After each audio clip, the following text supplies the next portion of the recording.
Good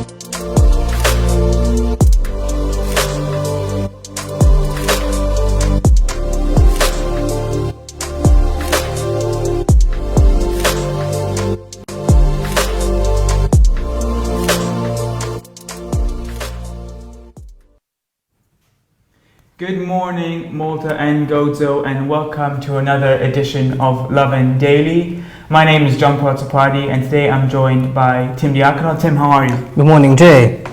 Moving on to our headlines, let's get straight into it. Nationalist Party to hold the leadership election this summer. Malta confirms 15 new COVID-19 cases. Ryan Fennick shares more details of attack that prompted viral anti-migrant video. Rubbish collector speaks out on red flags in Maltese jobs. And Kaxxaturi is raising money to take party stations to court. Quite some meaty headlines today, Tim. You want to get straight into it? Absolutely, let's get into it. So, first story. It's going to be quite a heated summer. As we're expecting, the Nationalist Party is going to hold a leadership election this summer.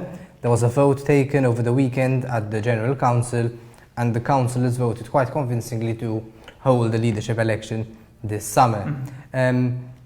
So far, only one person has confirmed that they intend to contest, and that person is the current leader, Adrian Dalia, who's already started campaigning on the ticket Mod ġdid b'ċuħ ġodda, so a new way with new people. So he's trying in a way to portray himself as the fresh face again, as he had done 3 years ago.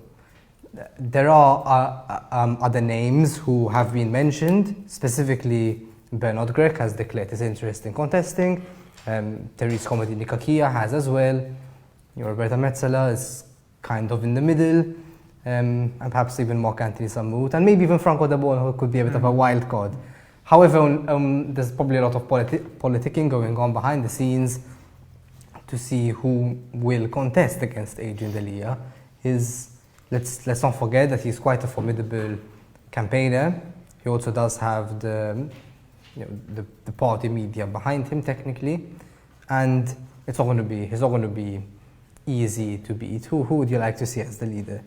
I personally don't have any particular favorites. Whoever becomes a leader, for me, the whole drama bit is pretty interesting. The fact that it's the third blow for Dalia over summer, another leadership election this time where we could actually see someone else taking to power. Obviously, it's Therese Comodini Kakia, who has been quite vocal over the past few weeks in taking the PN role. I personally quite interested in Roberta Metsola, but she hasn't really come out as contesting the role, though she's released an opinion piece which some people interpreted as such. But it's pretty interesting to see exactly how it's going to pan out finally. Yeah. Hopefully we can end this chapter this summer when this leadership election finally happens. I don't think we will end the chapter, but the leadership election, there's no date set, but it's estimated to be around mid-September. So in all likelihood, the new leader will give his or her first speech, or the current leader, if it's reconfirmed, at the party's Independence Day celebration. Like it's all shaping up for another showdown in that regard. Moving on. So back to coronavirus. Malta confirms 15 new COVID-19 cases yesterday. Thankfully, the majority of cases that were confirmed had not gone to work. 4 of the cases were related to the Santa Venera feast, and 2 more were imported, and 2 came from a weekend in Parchville. Obviously, another high number for Malta in terms of coronavirus statistics. I mean, I saw I saw a post on Facebook the other day where it showed that 15 days ago we were down to 3 cases, and now we're up to close to 200. It couldn't be further apart in terms of where we've been over the past 2 weeks. Some clubs over the weekend at Parchville had to close down because they weren't obeying the rules. New social distancing rules. Obviously, the appeal is for everyone to follow the health measures, to stay safe, wear your face masks, and so on, maintain social distancing measures, especially in light of the new regulations put in last week by the health ministry when it came to events and whatnot. But obviously, it seems like some clubs in Parchville and some other areas aren't really abiding by the rules, although I must say it must be a bit hard to kind of enforce these these social distancing rules and events and take people's names down. Although I did attend that beer fest in Touchbridge over the weekend, and I have to say that I was impressed that the measures had been we were respected, and they took down our numbers and took our temperatures and stuff. So it's there to an extent. Yes, obviously, as it stands, the number of active cases in Malta is much higher than it was when we were in quasi-lockdown a few months ago. However, the government's reaction to the case is significantly different. So, whereas before it was closing down one business after another, one sector after another, telling everyone to stay at home, showing Gauchi on everyone's television sets every single day, now the situation is completely different. Yes, there are new health protocols, but for the large part, life is still going on as normal. And to be honest, like this also shows that the government is admitting that its previous strategy of lockdown was completely flawed. Because, I mean, everyone's wiser in hindsight, but if you're just looking at the numbers, then we should be in that situation right now. Obviously, this is an evolving situation, not just in Malta, but globally. This is not just a health situation, but it's also an economic situation. People will suffer significantly if businesses are closed down, and the government does need to take this into account. And in fact, if you look at what's happening in Europe, so yesterday there was a mass protest in Berlin. People were protesting against these new restrictions, saying we should even wear our masks. And this is like the longer this lasts and the more restrictions are imposed, I think this is something that's going to be more common. People will just get fed up of it and start protesting. Yeah, and also, you could take in consideration that this has become our new normal, and in my opinion, is going to be this way until the vaccine is found at the end of this year. So we really have to strike a balance between whether, if it's full lockdown, health and safety of everyone, or kind of taking consideration that, in long term, if our economy is stopped at the moment, that will create incredible hardships for everyone moving into the future. Businesses, I've already seen businesses close because of the first lockdown, let alone there's another lockdown towards the end of the year. The airport's closed. I think it'd be catastrophic. So governments learn, we're wiser now, we're more prepared before we've experienced before, and we can resiliently go through it again. Yes, moving on. While the COVID cases did keep rising, this wasn't really what the nation was talking about over the weekend. Mm-hmm. And we're going to enter into a little bit of controversial territory here, and I'm of course referring to that famous video of Fennick, where, for those who don't know, he published a 17-minute video on Facebook where he said his parents were attacked by a migrant, and from that angle, he went on into a bit of a rant about migration in general, and used some quite, derogatory language against migrants. And yesterday he spoke to Lovin Malta about the alleged attack that his parents had suffered, and what seems to have happened was that his elderly parents were walking in Bujibba. They were walking to their car, a migrant stopped them, grabbed his father's hand, and started saying things like, stop, or I will do something to you. His parents just walked off and said, no, leave us alone. The migrant kept following them, said, stop now. And anyway, they didn't, and that was it. There didn't seem to have been any serious physical violence, so they weren't beaten up. But it was a case of harassment, and what is also clear is that his parents were scared of this man approaching them while they were having a walk. And this is part of the discussion as well that has to be had in Malta, and that is being had in Malta about the impacts of migration on communities in Malta. And Fenech really did. I mean, even you can say what you like about the video itself, but it did strike a nerve in the hearts of the Maltese public, and a lot of people could sympathize with him, if not for the actual incident itself, or be it as it may, with the fact that some people do feel less safe in their communities as a result of these as a result of an influx in migrants. And it's something that we need to discuss very delicately, because we can't forget that we're talking about human beings.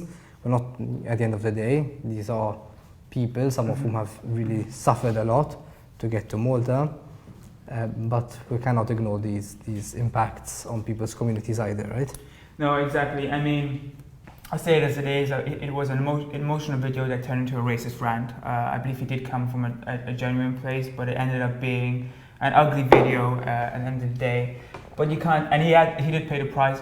He is paying the price for it. He spent the night in jail. He will be he's being charged for hate speech. He's as a fundraiser, and in fact, people that's another discussion.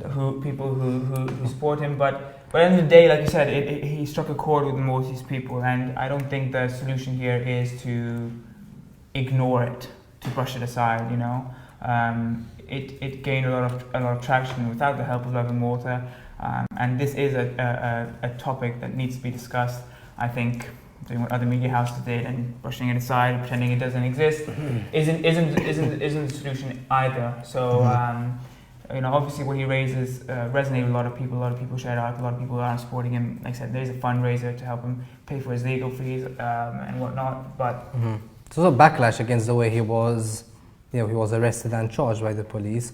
So the people also saw this, which it is in a way, as a bit of a discussion on freedom of speech. True. That this man, there was some things he said which are extremely offensive, but when the police start stepping in and arresting people for what they say and charging them, that's also quite worrying from a freedom of speech aspect. And even if you don't like what he has to say or disagree with him, I don't think it's in anyone's best interest for free speech to be clamped down on by the authorities in this way. Obviously, we have to wait and see how this develops.